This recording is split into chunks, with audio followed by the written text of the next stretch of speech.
Bismillahirrahmanirrahim. Assalamualaikum warahmatullahi wabarakatuh.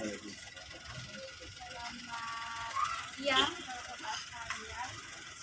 Gimana kabarnya ini? Baik.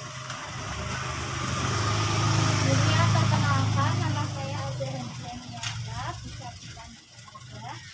Saya salah satu mahasiswa program studi penyuluhan dan komunikasi pertanian Universitas 11 Maret Jakarta. Sebelumnya saya ucapkan terima kasih kepada bapak-bapak sekalian sudah menyempatkan waktunya untuk memenuhi undangan saya.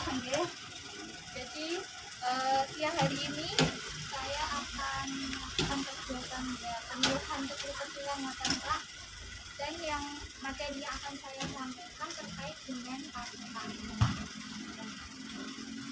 Saya yakin kalau sobat saya sudah tahu lah ya Pak, mengenai program kartu kami dari pemerintah. Ini untuk kartu kami ada yang sudah punya mungkin Bapak menurut saya sudah punya. Alhamdulillah. Jadi yang pertama itu mengenai apa itu kartu tani, guys.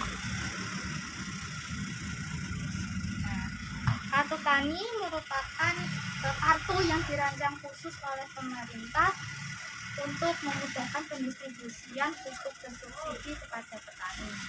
Nah, sebelum adanya kartu tani ini juga kan sebenarnya pupuk bersubsidi sudah bisa dibeli dengan mudah ya Pak, secara tunai guys. Nah, tapi kenapa kok pemerintah itu mengadakan program ini? Karena pemerintah merasa bahwa pendistribusian pupuk sama ini tuh belum tepat sasaran gitu. Nah, apa tujuan dari kartu tani? Itu untuk memenuhi asas 6 tepat, yaitu tepat jumlah, jenis, waktu, tempat, mutu, dan harga. Yang pertama itu mengenai tepat jumlah. Tepat jumlah itu maksudnya kan sebelum Bapak mendapatkan kartu tani pasti mengisi data-data dulu ya Pak. Okay. Nah, itu juga ada tentang wilayah, luas tanah yang dikerjakan ngapain ya. Nah, maka diharapkan pemerintah itu bisa mendistribusikan pupuk secara tepat jumlah. Jumlah yang dibutuhkan petani sekian, maka pupuk yang didistribusikan pun cukup, tidak berlebih dan tidak juga kekurangan. Yang kedua adalah tepat jenis. Di setiap wilayah itu kan belum tentu komoditas yang ditanam itu sama ya Pak. Maka pupuk yang didistribusikan pun sesuaikan dengan kebutuhan dari komoditas yang ditanam. Yang selanjutnya adalah tepat waktu.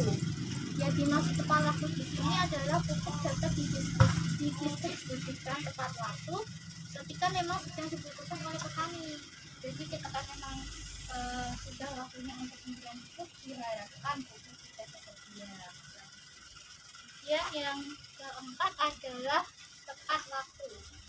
Tepat waktu di sini itu diharapkan pupuk bisa sampai ke petani sesuai dengan wilayah yang membutuhkan. Yang selanjutnya adalah tepat mutu. Yang dimaksud tepat mutu di sini tentunya diharapkan pupuk yang didistribusikan ini mempunyai mutu yang terjamin dan juga berkualitas yang diberikan kepada petani sama di setiap wilayahnya. Dan yang terakhir adalah tepat harga. Jadi maksudnya diharapkan pupuk itu bisa harganya stabil dan juga sama di setiap wilayahnya sehingga tidak terjadi kecemburuan. Nah, selanjutnya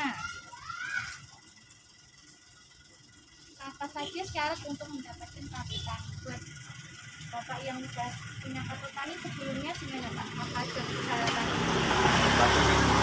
Oke, sama apa saja? Oke, kita cocokkan ya Pak gimana teori yang saya dapatkan gitu Pak. Nah, kalau berdasarkan teori yang saya dapatkan, yang saya baca itu untuk syarat mendapatkan kartu tani itu ada 3 yang terpenting Pak. Yang pertama ada fotokopi KTP atau identitas diri, kemudian fotokopi SPPT tanah, dan juga yang terakhir yang paling penting itu menjadi anggota kelompok tani Pak. Bapak sudah tergabung tanya pasti Pak. Atau Ini Pak. Pak, ya. Kalau tani makmur. Tani makmur. Itu maksudnya di kecamatan Bisa. oh desa. Bisa satu. Nah, kemudian ini ada tahapan dari untuk bisa mendapatkan kartu tani ini. Jadi yang pertama tentunya menjadi anggota kelompok tani.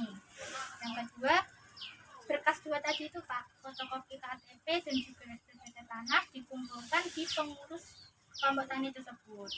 Kemudian nanti akan dilakukan musyawarah seluruh anggota kelompok tani mengenai RDKK atau rencana definitif kelompok tani yang dimana RDKK ini berkaitan dengan rencana kebutuhan pupuk bersubsidi selama 1 tahun ke depan. Setelah nanti RDKK sudah terbuat itu ya Pak, sudah disusun yang biasanya disusun itu 3 bulan sebelum masa tanam, kemudian diserahkan kepada Bapak Ibu PPL yang ada di BPP. Benar ngoten bukan ya? Tapi untuk sementara ini ngaku tani dipegang sendiri. Buatan ini untuk rencananya bisa, itu. untuk pertama dapat kartu taninya itu loh Pak. Betul. Tuh. Kemudian nanti Bapak Ibu PPL menginput data yang sudah Bapak berikan ke pusat ngoten. Setelah itu kartu tani itu turun di bank Pak, yang menurunkan bank. Benar buatan? Iya. Karena ini juga kalau dilihat mungkin saya adiknya Yang kayak yang belakangan ini kan nah, di bank. iya. Mirip kayak ATM nih Pak. Iya. Nah, iya. Terus yang selanjutnya adalah kegunaan dari kartu tani sendiri. Selama ini Bapak menggunakan kartu tani untuk apa saja Pak? Lalu cukup sementara tuh Nah, padahal kan Bapak sebelum kartu tani itu bisa digunakan, itu Bapak mengisi tabungan dulu ya di bank itu ya. Nah, rekening. ya benar. Jadi selain bisa untuk membeli pupuk, kartu tani itu juga bisa menjadi ATM. Ya. Nah, ATM ini pastinya bisa untuk penarikan tunai, juga untuk payment transfer gitu nih Pak. Asalkan sudah menabung di bank yang dituju gitu nggak Pak. Kalau di Jawa Tengah pakainya BRI ya. Kalau di beberapa provinsi lain tuh ada yang pakai Mandiri, ada yang pakai BRI juga. Nah, terus pupuk bersubsidi itu sendiri sebenarnya kalau tidak punya kartu tani juga bisa dibeli ya. Sementara nggak bisa. Kalau eceran itu ada di Tanggula, di bakul-bakul yang anu nggak bisa. Jadi kalau tidak punya kartu Kartu tani tani, nggak bisa. misalnya mungkin belinya yang non subsidi yang ada. Iya. Pun Bapak ini materi yang saya sampaikan sudah cukup sekian ya. Saya ucapkan kembali terima kasih atas waktunya yang sudah diluangkan untuk kegiatan hari ini ya Pak. Kurang lebihnya saya mohon maaf. Assalamualaikum warahmatullahi wabarakatuh.